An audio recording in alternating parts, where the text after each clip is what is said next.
नमस्कार दोस्तों, स्वागत करता हूँ आपका हमारे JV and C I make simple के इस चैनल में। दोस्तों, आज के इस वीडियो लेक्चर के माध्यम से मैं बताऊंगा आपको कि आगामी जो जेवी एग्जामिनेशन है जो कि अगले महीने में है दोस्तों, लगभग आपको 30 दिन बचे हुए हैं, 30 डेज आपके पास है। तो आपकी रणनीति क्या होनी चाहिए ताकि आप इस जेवी एग्जामिनेशन के चारों पेपर को अच्छे मार्क्स के साथ स्कोर कर पाए। दोस्तों, ये मैं अपना स्ट्रेटजी शेयर करूँगा जो मैंने पिछले 3 साल से अपने इस मेंटरशिप के दौरान देखा है दोस्तों। तो क्या क्या गलतियां होती हैं दोस्तों, किन किन टॉपिक को पढ़ के जाना है आपको, और ताकि आप अच्छा स्कोर कर पाएँ, सभी एस्पेक्ट को डिस्कस करेंगे। उसके बाद दोस्तों मैं आपको बताऊंगा एग्जामिनेशन में क्या रणनीति होनी चाहिए, क्या आपकी स्ट्रेटजी होनी चाहिए ताकि आप इस टॉपिक को क्लियर कर पाएँ। दोस्तों, जेआईबी में जैसा कि आपको पता है कि 4 सब्जेक्ट्स हैं। तो आइए दोस्तों, सबसे पहले मैं बात करता हूँ सबसे पहला टॉपिक का। सबसे पहला जो सब्जेक्ट है वो है हमारा पीपीबी, ठीक है, principle and practices of banking. दोस्तों, principle and practices of banking में आपके पास 4 मॉड्यूल है, ए बी सी डी। इससे पहले कि मैं आपको बताऊं कि कौन सा मॉड्यूल इंपॉर्टेंट है, मैं आपको एक जनरल चीज़ बताना चाहता हूं दोस्तों। आपको करना क्या है, सबसे पहले दोस्तों आपको करना क्या है कि आपको शॉर्ट नोट्स पढ़ने हैं। आपने जो शॉर्ट नोट्स पढ़े होंगे दोस्तों, जो आपने बनाए होंगे, शॉर्ट नोट्स आप पढ़िए। शॉर्ट नोट्स पढ़ने के बाद दोस्तों आप एमसीक्यू सॉल्व कीजिए, ठीक है। शॉर्ट नोट से आपको कंसेप्ट आपने जो पढ़ा एमसीक्यू सॉल्व कीजिए। एमसीक्यू सॉल्व करने के बाद दोस्तों यदि आपको ज़रूरत पड़ता है दोस्तों कि आप वीडियोस का हेल्प ले सकते हैं, you can take help of videos, ताकि आपको दोस्तों जिस्ट मिले। You can take help of videos so that आपको जिस्ट मिले बेसिकली कि बताया क्या जा रहा है। You can take help of videos to take videos के माध्यम से आपको पता चलेगा कि हाँ, इस पार्टिकुलर नोट्स में क्या समझाया जा रहा है, क्या बताया जा रहा है, उसको आसान भाषा में आप समझ सकते हैं। आपने वीडियोस देखा, आपने कंसाइज नोट्स को पढ़ा, इसको आप यूज़ कर सकते हैं अपने रिवीजन पर्पज़ के लिए। जब आप फाइनली रिवाइज करेंगे एक टॉपिक को तो आप शॉर्ट नोट को यूज़ कर सकते हैं। फिर आप क्या करेंगे, एमसीक्यू को सॉल्व करेंगे। एमसीक्यू को सॉल्व करना बहुत ज़रूरी है ताकि आप देख पाएँ कि आप कितना समझे हैं, नोट्स को कितना समझे हैं दोस्तों। और एमसीक्यू को सॉल्व करने के बाद दोस्तों आप क्या करेंगे, एमसीक्यू को सॉल्व करने के बाद आप मॉक टेस्ट अटैम्प्ट करेंगे, या मॉक टेस्ट नहीं तो आप क्विज अटैम्प्ट करेंगे। तो ये आपका फुल्ली फ्लेज प्रिपरेशन होगा एक पार्टिकुलर सब्जेक्ट का। सो आपको वीडियोस देखना है, शॉर्ट नोट्स कवर करना है जैसा कि आप करते आ रहे होंगे, एमसीक्यू को सॉल्व करना है और मॉक टेस्ट और क्विज देखना है। ये आपका प्रोसेस होगा दोस्तों, this will be your process.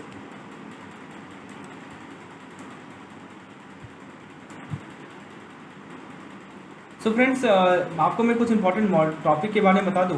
सो देखिए, मैं आपको शेयर करता हूं basically, let me show you that how to, कैसा आपको यदि नोट्स की रिक्वायरमेंट है दोस्तों, इफ़ यू नीड नोट्स, तो आप देख सकते हैं कि ड्राइव के फॉर्म में, जैसे INFS का ये ड्राइव है, इसका एक सेपरेट फोल्डर बना हुआ है एमसीक्यू का। जैसे आपने मान ली मॉड्यूल ए खोला, मॉड्यूल ए फोल्डर खोला दोस्तों, तो मॉड्यूल ए में आप अंदर गए तो आपको दोस्तों इस तरह से यूनिट वाइज आपको चैप्टर मिलेगा। जैसे MCQ unit 1, MCQ unit 2, MCQ unit 3, MCQ unit 4, ऐसे करके आपको यूनिट वाइज एमसीक्यू मिलेगा, अलग अलग फोल्डर। ऐसे आपका मन किया कि चलो आज हम यूनिट 4 पढ़ते हैं, तो यूनिट 4 के आपने थ्योरी पोर्शन खोला, ठीक है। तो थ्योरी पोर्शन को आप ओपन करेंगे जो कि है role of priority sector and MSME.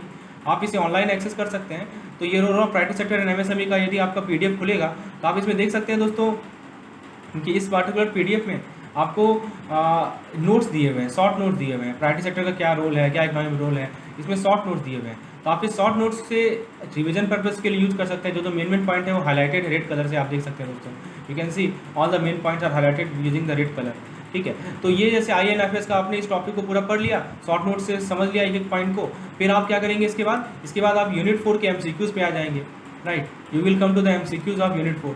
जैसे आप यहाँ आ जाइए, INFS का यूनिट 4 है, ये आपका MCQs है, MCQs role of priority sector and their MSME in the Indian economy, ठीक है। तो आप इसके MCQ पोर्शन पे आएंगे कि प्रायोरिटी सेक्टर का क्या रोल है।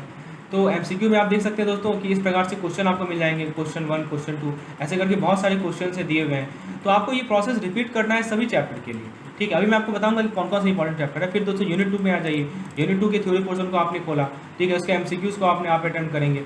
तो आप थ्योरी MCQ को कवर करते जाइए हर एक टॉपिक के लिए, ठीक है, आपको ये कवर करना है। उसी तरह दोस्तों मान लीजिए कि आप PPB देखेंगे, principle and practices of banking देखेंगे, तो इसका भी आप देख सकते हैं कि यूनिट वाइज MCQs अवेलेबल है। ये आपको गूगल ड्राइव में अवेलेबल होता है दोस्तों। सो इस प्रकार से आप अपने स्ट्रेटजी को बना सकते हैं।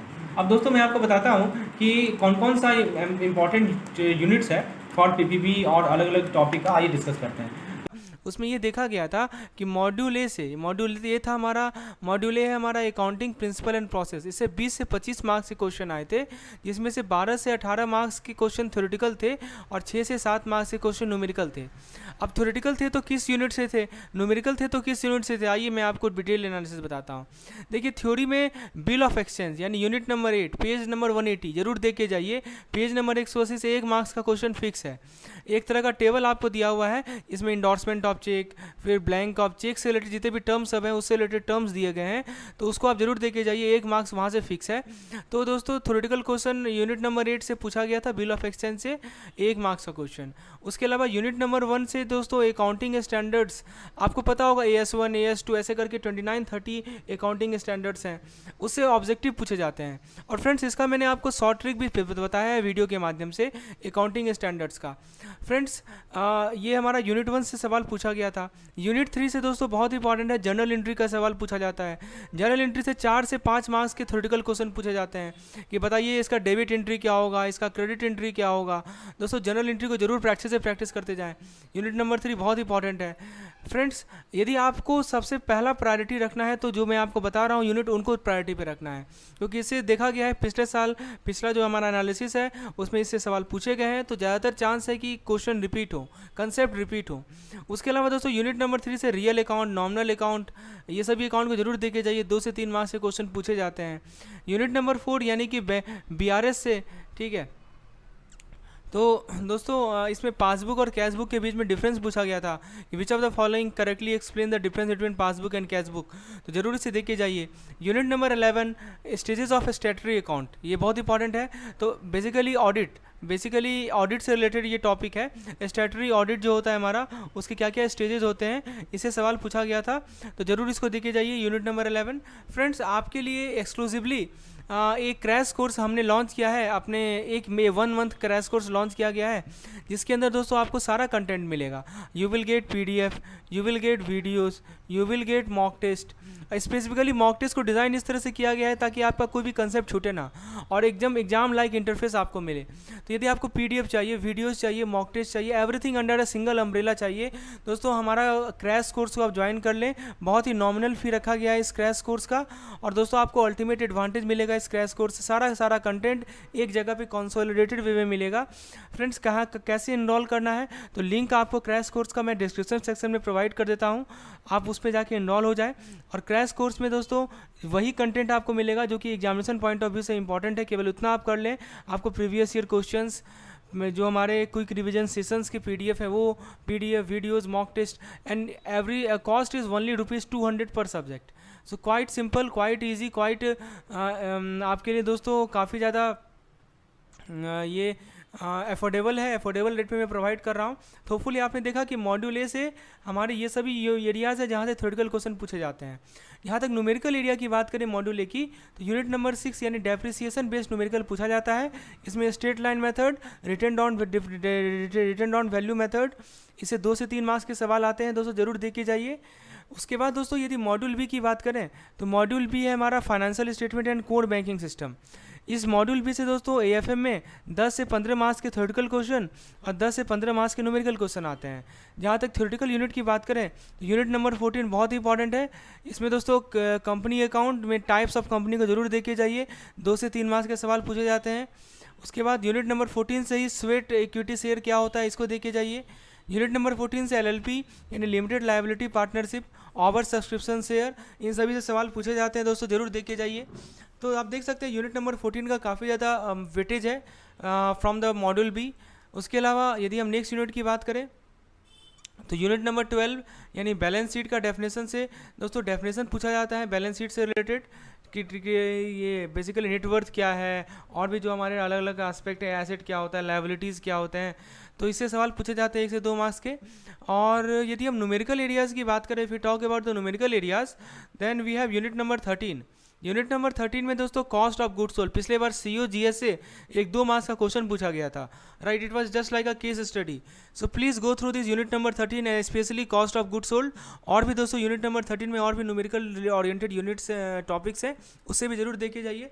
लेकिन जितना मैं आपको यहाँ बता रहा हूँ जरूर इसको तो आपको फर्स्ट साइट में देखना है, राइट। तो unit number 13 cost of goods sold, balance sheet equation पे दोस्तों एमसीक्यूज पूछा जाता है, न्यूमेरिकल क्वेश्चन पूछे जाते हैं 1 से 2 मार्क्स के।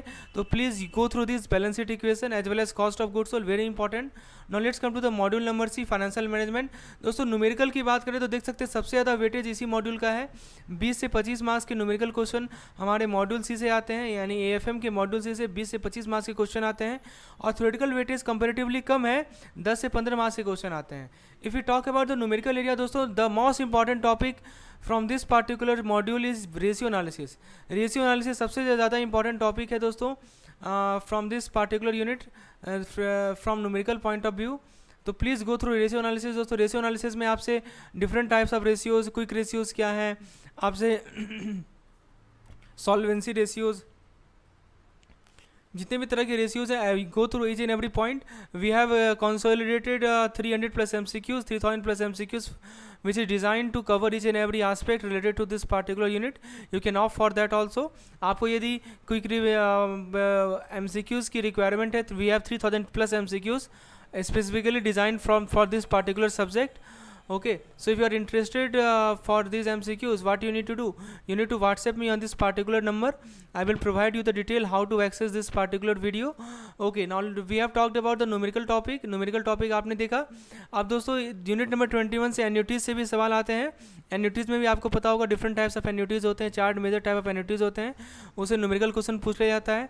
यदि थ्योरी एरिया की बात करें मॉड्यूल सी से, तो यूनिट 19 में दोस्तों CSR corporate social responsibility 1 marks का क्वेश्चन आता है। यूनिट 21 से टाइप्स ऑफ एन्युटी को जरूर देखे जाइए, जिससे थ्योरेटिकल क्वेश्चन पूछे जाते हैं। यूनिट नंबर 25 से बुलेट रिपेमेंट लोन से रिलेटेड सवाल आते हैं।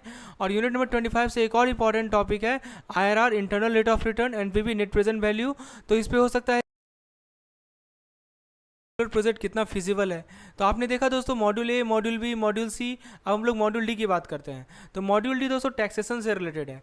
तो इससे 15 से 20 मार्क्स के क्वेश्चन थ्योरी ज़्यादा आते हैं और 5 से 10 मार्क्स के क्वेश्चन न्यूमेरिकल आता है। कौन से यूनिट से न्यूमेरिकल आता है वो भी मैं आपको बता देता हूँ।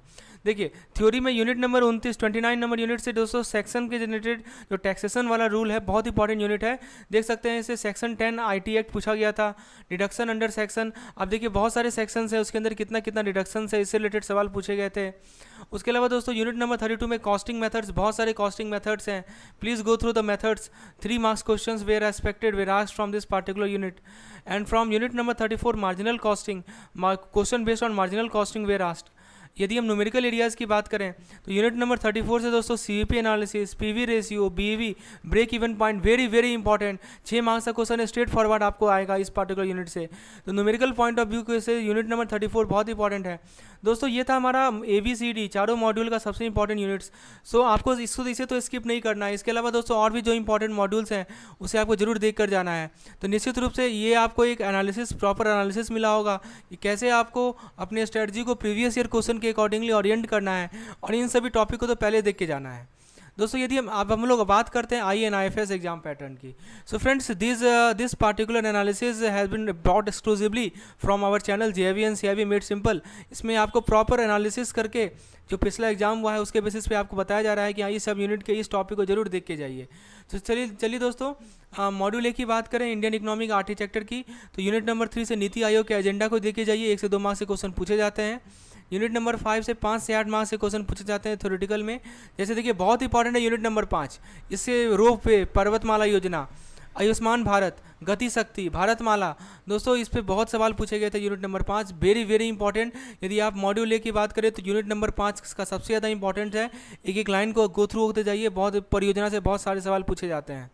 यूनिट नंबर 4 से दोस्तों MSMED क्लासिफिकेशन, जैसे कि स्मॉल है, मीडियम है, राइट। तो इन सभी का जो क्लासिफिकेशन क्राइटेरिया है on the basis of plant and machinery और टर्नओवर, तो ज़रूर इसको देख के जाइए, बहुत इंपॉर्टेंट है। यूनिट नंबर 10 से OSOWOG पंचामृत को COP 26, इस सबसे रिलेटेड फुल फॉर्म पूछा गया था। ये पंचामृत क्या है इसको जरूर देख के जाइए। OSOWOG क्या है उसको जरूर देख के जाइए। मॉड्यूल बी की बात करें तो मॉड्यूल बी है हमारा economic concept related to banking. दोस्तों ये इस मॉड्यूल से कुछ न्यूमेरिकल क्वेश्चन ही पूछे जाते हैं, खासकर GDP से रिलेटेड, फिर आपका यूनियन बजट से रिलेटेड, लेकिन मैक्सिमम तो थ्योरेटिकल ही है। देखिए यूनिट नंबर 13 जो आपका थ्योरी ऑफ इंटरेस्ट है, इससे यूनिट नंबर 13 आपका सप्लाई एंड डिमांड कर्व है, इससे ग्राफ बेस्ड क्वेश्चन पूछा गया था। फिर यूनिट नंबर 15 आपका थ्योरी ऑफ इंटरेस्ट है, इससे किन्जियन थ्योरी ऑफ इंटरेस्ट जो है हमारा, इससे रिलेटेड सवाल पूछे गए थे। Unit number 14 money supply and inflation है, इसे M1 और M2 का डेफिनेशन पूछा गया था कि M1 इसमें से कौन सा है, M2 का डेफिनेशन क्या है। यूनिट नंबर 18 दोस्तों जीडीपी से रिलेटेड है, इसमें एनएनपी और जीडीपी में बेसिकली डिफरेंस क्या है, इससे रिलेटेड सवाल पूछे गए थे। और यूनिट नंबर 19 दोस्तों आपका यूनियन बजट से रिलेटेड है, प्राइमरी डेफिसिट क्या होता है, और भी बहुत सारे टर्म्स हैं। So kindly go through this important topic which I mention and this are straightforward asked in the previous examination June 2023। Module C की बात करें तो आरबीआई का रोल क्या है, यूनिट नंबर 20। यूनिट नंबर 22 में दोस्तों सेक्शन 17 आरबीआई एक्ट 1 से 2 मार्क्स से सवाल पूछे गए थे। सनराइज सेक्टर क्या होता है, यूनिट नंबर 22 में दिया हुआ, जरूर देख के जाइए। Narasimhan committee unit number 27 very important, इसके क्या क्या रिकमेंडेशन है, इसे सवाल पूछे गए थे नरसिम्हन कमेटी से रिलेटेड। मॉड्यूल डी की बात करें तो यूनिट नंबर 42 में दोस्तों प्रधानमंत्री जीवन ज्योति बीमा योजना, प्रधानमंत्री सुरक्षा बीमा योजना, इससे सवाल पूछा गया था, ये इंश्योरेंस वाला टॉपिक है। यूनिट नंबर 37 से फैक्टरिंग फॉरफिटिंग के बीच में डिफरेंस पूछा गया था, which of the following is the correct difference between factoring and forfaiting. Merchant banking services से दोस्तों 1 से 2 सवाल पूछे जाते हैं।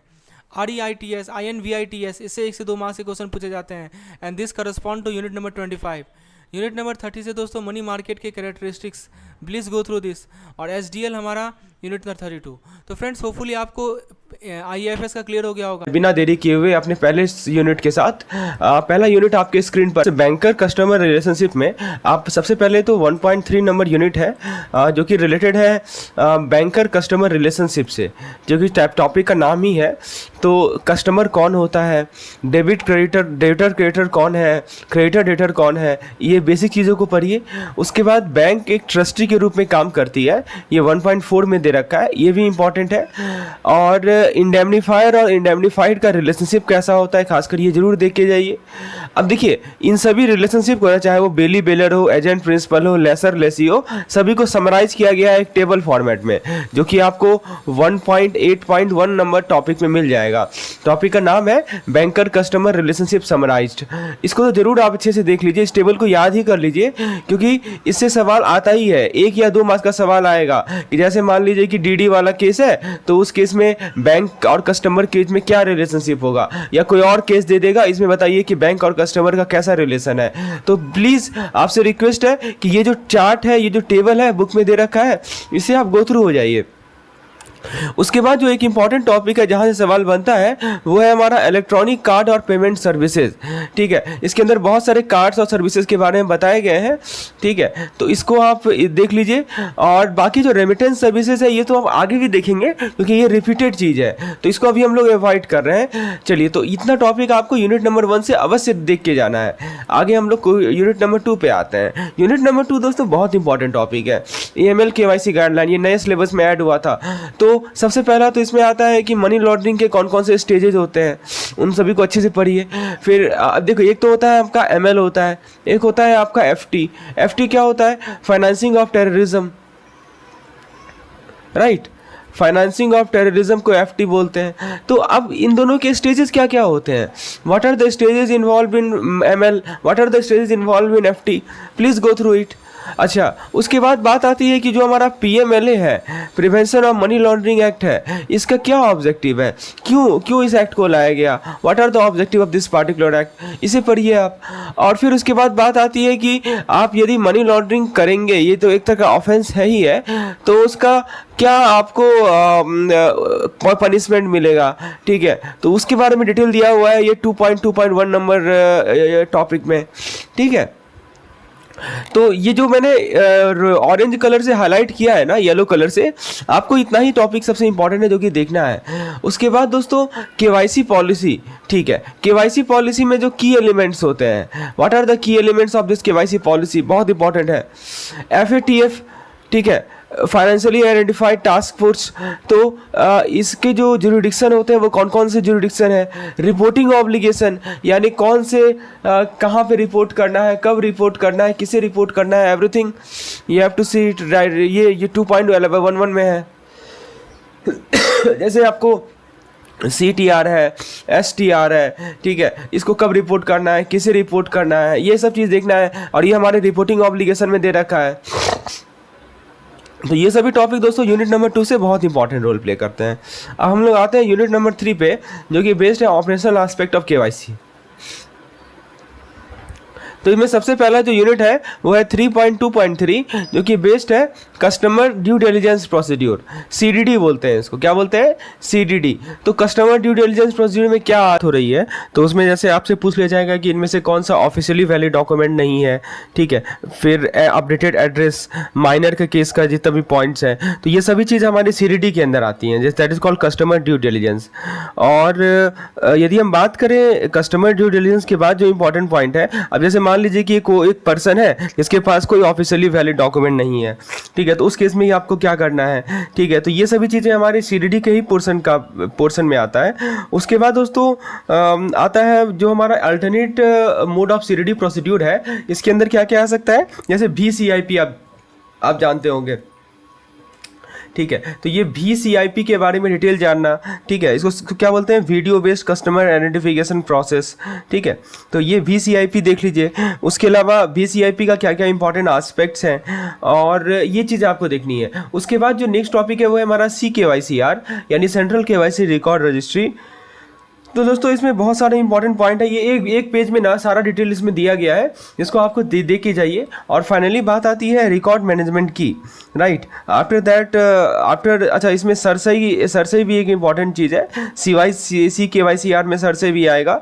और लास्ट में सबसे इंपॉर्टेंट टॉपिक है वो रिकॉर्ड मैनेजमेंट है, यानी किस रिकॉर्ड को हमें कब तक रखना है, ठीक है, वो देखना है, जो कि हमारे 3.6.2 नंबर टॉपिक में दे रखा है। यदि हम यूनिट 4 की बात करें, तो यूनिट 4 टॉपिक का नाम है opening account of various type of customer.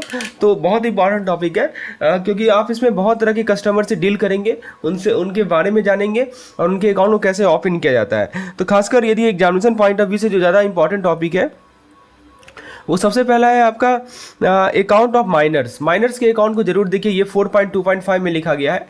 Miners हो गया, ब्लाइंड पर्सन हो गया, इलिटरेट वगैरह, ये सब तो आसान है, ठीक है, लेकिन ये दो सबसे सुपर इंपॉर्टेंट है।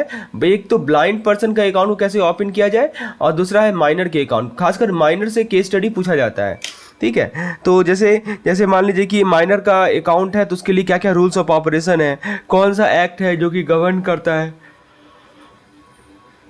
तो ये 1 से 2 पेज में बुक में आपको दे रखा है, ठीक है, इसको जरूर देख के जाइए। उसके बाद दोस्तों जो नेक्स्ट टॉपिक आता है माइनर के बाद, वो आता है हमारा पार्टनरशिप फर्म के बारे में। पार्टनरशिप फर्म में किस प्रकार से पार्टनरशिप अकाउंट को ओपन किया जाता है, क्या क्या डॉक्यूमेंट्स की रिक्वायरमेंट होती है, पार्टनरशिप फर्म का डेफिनेशन क्या है, everything you have to keep in mind. और एक होता है हमारा LLP क्या होता है, लिमिटेड लायबिलिटी पार्टनरशिप। तो ये भी बहुत इंपॉर्टेंट है कि LLP और पार्टनरशिप फर्म में क्या बेसिक डिफरेंस होता है, ठीक है, please go through it also. After that the next important topic that we have is regarding the borrower who do not have CCOD facility. अब देखिए कुछ बोरोवर ऐसे होते हैं जिनके पास CCOD फैसिलिटी होता है। व्हेन आई से CCOD it means cash credit overdraft, right. और कुछ बोरोवर होते हैं जिनके पास ये फैसिलिटी नहीं होती है, तो उनके लिए अकाउंट ओपनिंग का क्या नॉर्म्स है, दिस इज वेरी इंपॉर्टेंट। और फिर उसके बाद आता है दोस्तों हमारा पॉइंट वो है LEI क्या होता है, लीगल एंटिटी आइडेंटिफायर, ठीक है। तो ये 20 डिजिट का अल्फा नंबरिक कोड होता है, ठीक है, जो कि फाइनेंशियल ट्रांजैक्शन में जो पार्टीज होते हैं उनको यूनिकली आइडेंटिफाई करता है। और भी डिटेल दिया हुआ है बुक में, आपके बुक में, कि कितना एक्सपोजर के लिए LEI जो है कितना होना चाहिए, क्या होना चाहिए, everything. This topic is very important 4.6, please go through it minutely because question are asked every year from this topic. If you come to unit number 5, यदि हम यूनिट नंबर 5 पे आए और जो टॉपिक है हमारा वो है operational aspect of deposit account, ठीक है। देखिए एक होता है हमारा डिपॉजिट अकाउंट और एक होता है हमारा क्रेडिट अकाउंट। तो यहाँ पे हम लोग सबसे पहले डीफ अकाउंट को देखेंगे, ठीक है ना। डीफ आपको पता होगा, depositor education and awareness fund, ठीक है। तो ये कहाँ दे रखा है, तो ये देखिए यहाँ लिखा हुआ है DEF। उसके अलावा दोस्तों आपका जो BSBDA है, ठीक है ना, BSBDA का इंपॉर्टेंट पॉइंट सब देख के जाइए क्योंकि बुलेट पॉइंट फॉर्मेट में बुक में दिया हुआ है और वही आपको 2 से 3 बार रिवाइज कर लेना है। BSBDA का फुल फॉर्म होता है basic saving bank deposit account. उसके बाद दोस्तों जो बात आती है कुछ और तरह के डिपॉजिट अकाउंट की, जैसे कि आपका NRO अकाउंट हो गया, NRE अकाउंट हो गया, FCNRB अकाउंट हो गया। तो ये सभी अकाउंट के इंटरेस्ट कितने लगते हैं, how much interest is applicable on these accounts, these are very important. उसके अलावा दोस्तों कुछ हमारे इनऑपरेटिव अकाउंट होते हैं, कुछ अनक्लेम डिपॉजिट होते हैं, उस पर क्या ब्याज लेती है bank, these things are important. So please go through all the yellow highlighted portion that I have highlighted in each and every slide. और उसके अलावा दोस्तों इसी यूनिट में जो नेक्स्ट है हमारा नॉमिनेशन फैसिलिटी बहुत इंपॉर्टेंट है। ठीक है, देखिए नॉमिनेशन से ना सवाल बनता ही बनता है हर एक साल, तो नॉमिनेशन को अच्छे से देख के जाइए। नॉमिनेशन में जैसे देखिए कि नॉमिनेशन में कौन कर सकता है, किसे नॉमिनेट किया जा सकता है, नॉमिनेशन कैंसिल कब होगा, और मान लीजिए कि कस्टमर का डेथ हो जाए या कस्टमर मिस करने लगे तो उस वक्त नॉमिनेशन का क्या किया जाएगा, तो ये तो देखना है आपको। उसके बाद दोस्तों जो अटैचमेंट ऑर्डर होता है, अटैचमेंट ऑर्डर की बात करें तो एक गार्निशी ऑर्डर हो गया।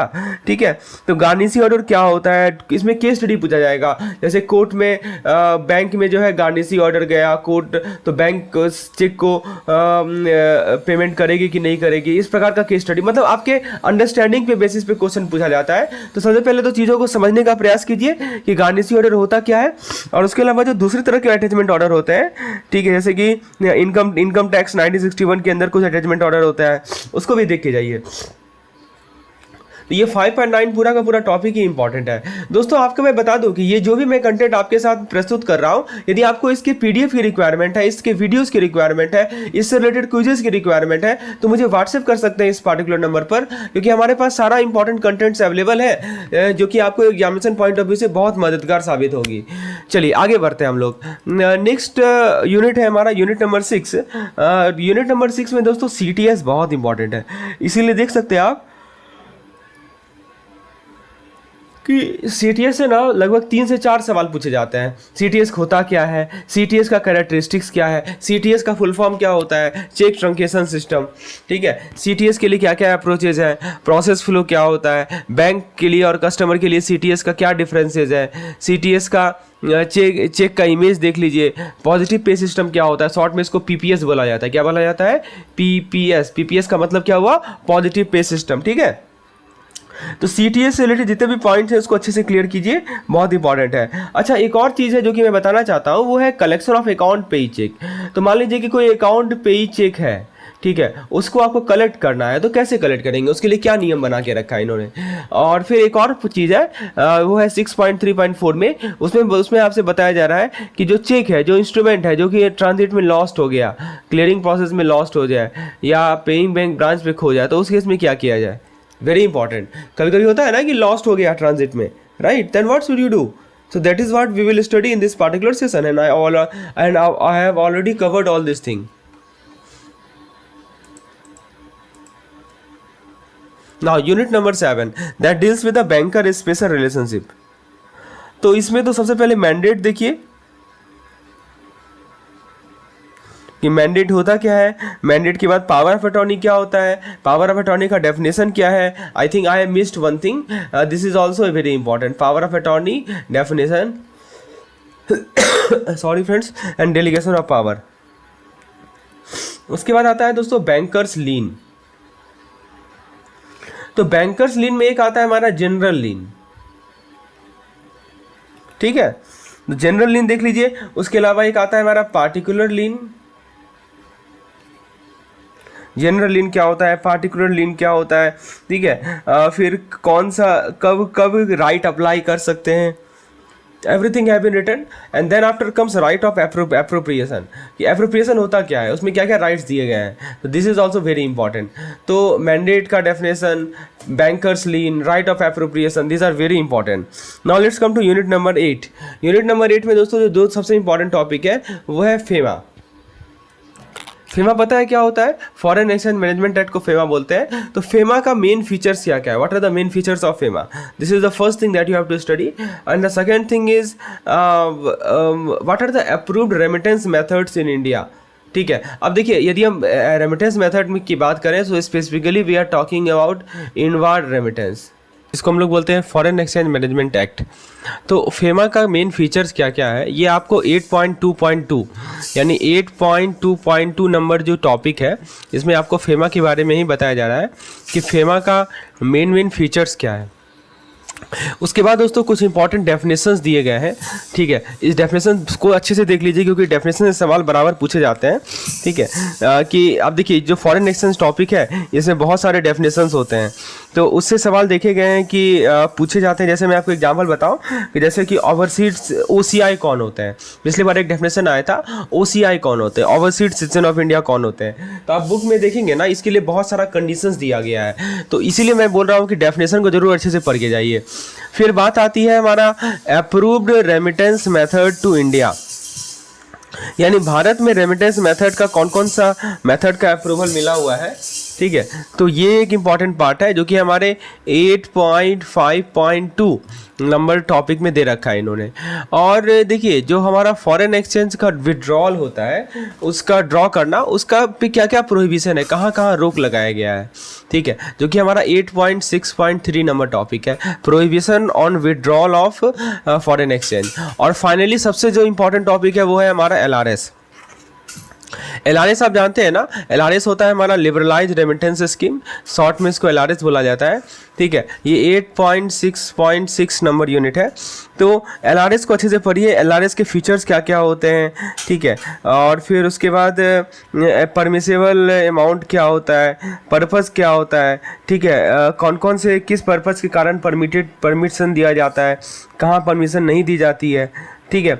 फिर देखिए कौन कौन से, जैसे कि प्राइवेट विजिट हुआ, ठीक है, गिफ्ट डोनेशन हुआ, ठीक है, और ईच एंड एवरीथिंग ये मेडिकल ट्रीटमेंट अब्रोड, तो ये सभी चीज़ें हमारे लिबरलाइज रेमिटेंस स्कीम के पार्ट होते हैं। एवरीथिंग रिलेटेड टू LRS आपके बुक में दिया हुआ है, ठीक है। 8.6.6 लिबरलाइज LRS तो मैंने बता दिया आपको। यूनिट नंबर 9 जो कि बेस्ड है operational aspect of NRI business, तो इसमें दोस्तों जो हमारा NRI अकाउंट क्या होता है, NRE अकाउंट क्या है, और खासकर NRE के अगेंस्ट लोन मिल सकता है या नहीं मिल सकता, इससे रिलेटेड पॉइंट्स हमें 9.21 और 9.22 नंबर यूनिट्स में कवर करना है। उसके अलावा दोस्तों NRO अकाउंट से रिलेटेड पॉइंट कि मान लीजिए कि कोई फॉरेन नेशनल है, वो भारत विजिट करना चाह रहा है, तो उसके लिए NRO अकाउंट ओपन करवाने के क्या क्या नियम है। एक SNRR अकाउंट को देख लीजिए जो कि हमारा स्पेशल नॉन रेजिडेंट रुपी अकाउंट होता है। और सबसे इंपॉर्टेंट पॉइंट यहाँ पे है वो है repatriation of cell proceed of immovable property. अब मान लीजिए कोई नॉन रेजिडेंट है, ठीक है, उसने कुछ इमूवेबल प्रॉपर्टी का उसका है, कुछ इमूवेबल प्रॉपर्टी कोई अचल संपत्ति है और उसको वो बेचना चाह रहा है, बेचकर जो पैसा है उसको वापस ले जाना चाहता है, इसको बोलते हैं रिपेट्रिएशन। क्या ये ऐसा कर सकता है, उसके लिए क्या नियम कानून है, इसको देखना है आपको 9.6.3 में। और फिर आता है हमारा NRI और PIO का इन्वेस्टमेंट, कहाँ का इन्वेस्ट कर सकते हैं, कहाँ इन्हें इन्वेस्टमेंट करने की प्रावधान नहीं है, इसको देखना है हमें। फिर यूनिट नंबर 10 में आता है हमारा बहुत सारा तरह का एक्सटर्नल अकाउंट होता है, जैसे कि आपका exchange earned foreign currency account होता है, EFC अकाउंट, इसको अच्छे से देखिए। RFC account, resident foreign currency account, RFCD account, इसको देखिए। तो ये 3 तरह के अकाउंट को देखिए, EFC, RFC और RFCD, ठीक है। उसके बाद दोस्तों हमारा एक आता है FCRA, foreign contribution regulation act 2010। इसका क्या क्या साइलेंट फीचर है, ठीक है। आपको यदि फॉरेन कंट्रीब्यूशन को एक्सेप्ट करना है तो उसके लिए क्या रिक्वायरमेंट होगी, और ट्रांसफ़र और यूटिलाइजेशन पे जो रिस्ट्रिक्शन होते हैं, प्रोहिबिशन होते हैं, वो देखना है। FCRA के अंदर कौन सा रूल्स है और बैंक कैसे रिपोर्ट करती है, एवरीथिंग यू हैव टू सी। तो FCRA वाला टॉपिक से जितने भी टॉपिक है, जितने भी कंसेप्ट है, सभी चीज़ आपको देखने हैं। FCRA बहुत इंपॉर्टेंट है। तो ये हमारा यूनिट नंबर 10 से EFC, RFC, RFCD और FCRA, ये 4 टॉपिक हैं जो कि बहुत इंपॉर्टेंट रोल प्ले करते हैं। यूनिट नंबर 11 की बात करें तो MIS पे आ जाइए, मैनेजमेंट इंफॉर्मेशन, CMS क्या होता है, कैश मैनेजमेंट सिस्टम, ठीक है। तो दोस्तों कैश मैनेजमेंट सिस्टम में क्या करना है हमें कि जो हमारा ये CMS होता क्या है, उसके बाद खासकर कॉर्पोरेट एंटिटी के लिए, बैंक के लिए इसकी क्या इंपॉर्टेंस है, what is the importance of CMS for corporate entity, what is its importance for bank, this thing we have to see. उसके बाद आता है कि CMS का टाइप्स क्या क्या होता है, what are the types of CMS, ठीक है, कैश मैनेजमेंट सर्विसेज के टाइप्स क्या क्या होते हैं। तो दीज 3 topic plays a very important role from unit number 11। CMS का इंपॉर्टेंस कॉर्पोरेट एंट्री के लिए और बैंक के लिए, और CMS का टाइप्स, ठीक है, please go through these 3 topic, it plays a very important role in from examination point of view. चलिए आगे बढ़ते हैं, हम लोग यूनिट नंबर 12 की ओर बढ़ते हैं। और यूनिट नंबर 12 टॉपिक है payment and collection of cheque. देखिए दोस्तों, इसमें मैं एक चीज़ बता दूं आपको, एक तो आपका एनआई एक्ट को पढ़िए, एनआई एक्ट 1881 को अच्छे से पढ़िए, जो कि 12.2 नंबर यूनिट में दे रखा है, बहुत इंपॉर्टेंट है। यदि हम इसमें कुछ इंपॉर्टेंट टॉपिक मैं आपको बता दूँ एनआई एक्ट से related, just wait a minute, I am just telling you some important topic related to the NI act. किस प्रकार के सवाल एनआई एक्ट से पूछे जाएंगे, दैट इज़ 12.2 राइट। यस, देखिए इसमें आपको ना प्रॉमिसरी नोट से रिलेटेड सवाल आएगा। प्रॉमिसरी नोट्स और जो आपका बिल ऑफ एक्सचेंज होता है उसमें क्या डिफरेंस होता है, ठीक है। और बुक में आपको एग्जाम्पल से अच्छी तरीके से समझाया गया है, तो इसीलिए मैं बोल रहा हूँ कि इसको अच्छे से पढ़िए। उसके अलावा दोस्तों कुछ इंपॉर्टेंट सेक्शंस हैं, जैसे कि section number 10, section number 31। Section 10 के अंदर पेमेंट इन ड्यू कोर्स, पिछली बार पूछा था कि what is the meaning of payment in due course, 4 option दे दिया था, इसीलिए मैं बोल रहा हूँ कि सेक्शन नंबर 10 को अच्छे से पढ़िए। सेक्शन 31 में जो है पेइंग बैंक का लायबिलिटीज़ होता है, क्या क्या दायित्व है वो देखना है। और इसके बाद जो मैंने यहाँ से यहाँ तक हाईलाइट किया है ना, सब इंपॉर्टेंट है, क्योंकि सारी सेक्शन है 141, 143, 144, 145, 146, 147, कौन चीज़ क्या डील करता है। चेक बाउंसिंग में कौन सा सेक्शन है, केस स्टडी फॉर्मेट में सवाल आता है इस पे, ठीक है ना। आपसे डायरेक्टली सेक्शन नहीं पूछेगा, ठीक है, आपसे क्या पूछेगा, इससे रिलेटेड केस स्टडी पूछेगा। तो केस स्टडी तभी सॉल्व कर पाएंगे जहाँ आपका कंसेप्चुअल साउंड रहेंगे चीज़ों पे। इसीलिए दोस्तों 12.10 नंबर जो यूनिट है डिसऑनर ऑफ चेक से रिलेटेड, कि किस कारण से डिसऑनर होगा और कौन कौन सा सेक्शन है प्रोटेक्शन मिलता है, कहाँ पे प्रोटेक्शन नहीं मिलता है, एवरीथिंग यू हैव टू सी। फिर 13 नंबर यूनिट में पेइंग बैंकर की रिस्पॉन्सिबिलिटी, पेइंग बैंक की रिस्पॉन्सिबिलिटी, उनकी क्या लायबिलिटीज़ है, फिर पेमेंट इन गुड फेथ किया जाए, ठीक है, चेक ट्रंकेशन से रिलेटेड पॉइंट्स, ये 3 चीज़ देखिए यूनिट नंबर 13 में। और यूनिट नंबर 14 में दोस्तों जो प्रोटेक्शन मिलता है कलेक्टिंग बैंक को, उसके लिए क्या क्या कंडीशंस हैं और कलेक्टिंग बैंक का क्या ड्यूटीज़ होता है, ये 2 चीज़ देखना है हमें। 15 नंबर यूनिट बहुत इंपॉर्टेंट है, एंसिलरी सर्विसेज इसका नाम है। इसमें देखिए सबसे पहले बात आता है कि डीडी और बीसी में क्या डिफरेंस है, डीडी यानी डिमांड ड्राफ्ट और बीसी यानी कि बैंकर्स चेक, दोनों में क्या डिफरेंस होता है। और डुप्लीकेट डीडी बीसी इशू करना है तो उसके लिए क्या नियम कानून है।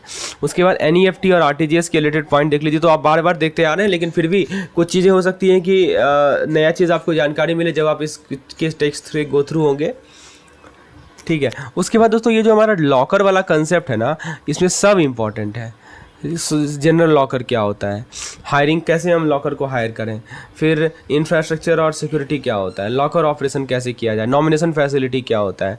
जैसे मान लीजिए कि किसी कस्टमर का डेथ हो जाए, ठीक है, उसका क्लेम सेटलमेंट कैसा होगा, फिर लॉकर आइटम का क्लोजर और डिस्चार्ज कैसा होगा, बैंक की क्या लायबिलिटीज़ होती है। सो ये सभी चीज़ें हमारे एंसिलरी सर्विसेज के अंदर आती हैं। फिर यूनिट नंबर 16 में हम यदि बात करें तो इसमें आता है FI, financial inclusion and financial literacy. तो इसमें सबसे पहले बीसीज और बीएफ, इसका क्या रोल है, एसएचजी बैंक लिंकेज प्रोग्राम क्या होता है, यूएसएसडी बेस्ड मोबाइल बैंकिंग क्या है, फिर आरसीटी, याद रखिए ये आरसीटी सबसे इंपॉर्टेंट है। आरसीटी क्या होता है, क्यों इस्टेब्लिश किया गया, क्या काम है, एवरीथिंग रिलेटेड टू आरसीटी आपको 16.5 नंबर यूनिट में दे रखा है, इससे आप गो थ्रू हो जाइए। यूनिट नंबर 17 में आ जाए तो आप देख के जाइए कि कंज्यूमर राइट का ड्यूटीज़, देखिए ये कोपरा वाला एक्ट है, उससे रिलेटेड कंसेप्ट है।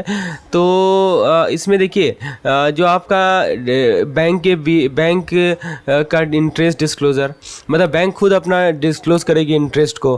फिर सेट ऑफ क्या होता है, एप्रोप्रिएशन ऑफ अकाउंट का क्या राइट है, और जो एमएसएमई का जो कोड ऑफ बैंक कमिटमेंट है, और कस्टमर का क्या ऑब्लिगेशन है। ये सभी चीज़ें 5 टॉपिक है जो कि इंपॉर्टेंट है।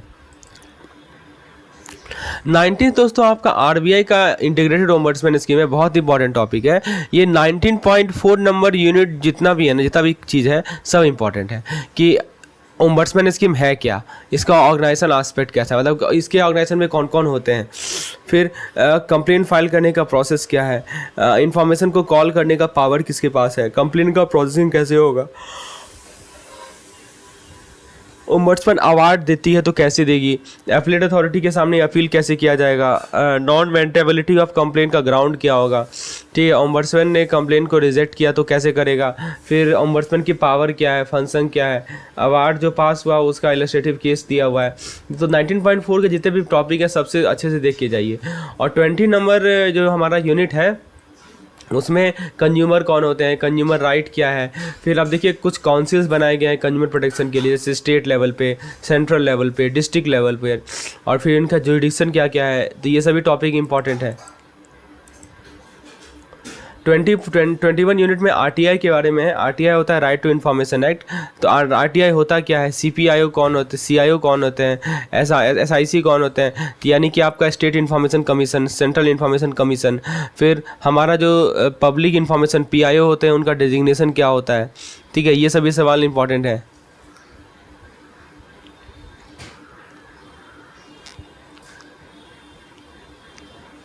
अब देखिए यूनिट नंबर 22 में हम लोग बात करते हैं क्रेडिट फैसिलिटी के बारे में। तो एक होता है हमारा वर्किंग कैपिटल का कंसेप्ट, उसके बाद वर्किंग कैपिटल कितना ज़्यादा एडिक्वेट होना चाहिए, लॉन्ग टर्म फंड की क्या रिक्वायरमेंट है, क्या नीड है, ये आपका टर्म लोन और वर्किंग कैपिटल फैसिलिटीज़ में क्या डिफरेंस है, बिल फाइनेंस क्या होता है।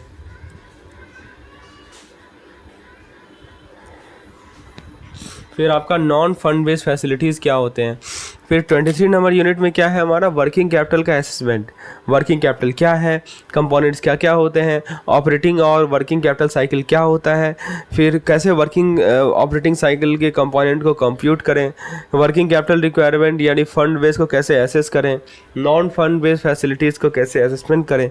ये सभी चीज़ें हमारे वर्किंग कैपिटल के असेसमेंट से रिलेटेड है यूनिट नंबर 23। 24 नंबर यूनिट में क्या है marginal cost of fund based landing rate, जिसको हम लोग MCLR बोलते हैं।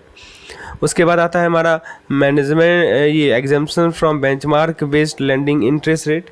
CRILC क्या होता है, central repository of information on large credit CRILC।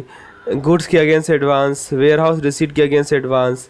फिर लैंडर के लिए फेयर प्रैक्टिस कोड क्या होता है, this thing important.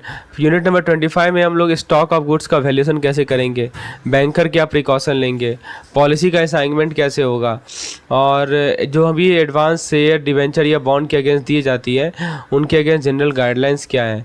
26 number unit में बेलमैन का कॉन्ट्रैक्ट क्या होता है। फिर चार्जेस के बहुत सारे टाइप्स होते हैं, जैसे कि लीन हो गया, हाइपोथेकेशन हो गया, सेट ऑफ हो गया, मॉर्टगेज, राइट ऑफ एप्रोप्रिएशन, ये सभी इंपॉर्टेंट है। फिर आता है हमारा registration of charge with ROC।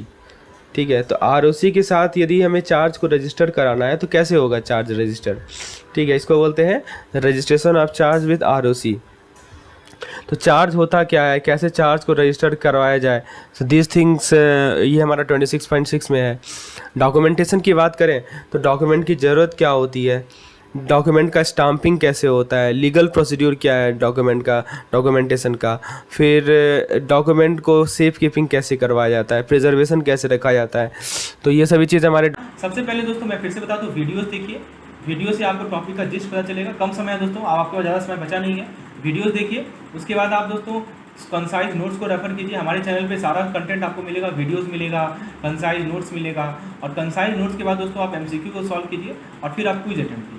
ये चीज़ रिपीट करना है सभी प्रोसेस को। और फिर मैं कह रहा हूँ कि 3 मॉड्यूल पे आपका कमांड होना चाहिए। एक मॉड्यूल में मान लीजिए कुछ छूट भी गया तो कोई दिक्कत नहीं है, 3 मॉड्यूल यदि आपका क्लियर है तो आपका CIGI भी क्लियर है। तो दोस्तों यदि आप इसके बारे में कुछ डिटेल जानकारी चाहते हैं, पेड प्लान के बारे में डिटेल जानकारी चाहते हैं, तो आप ले सकते हैं इस नंबर पर व्हाट्सएप करके। धन्यवाद।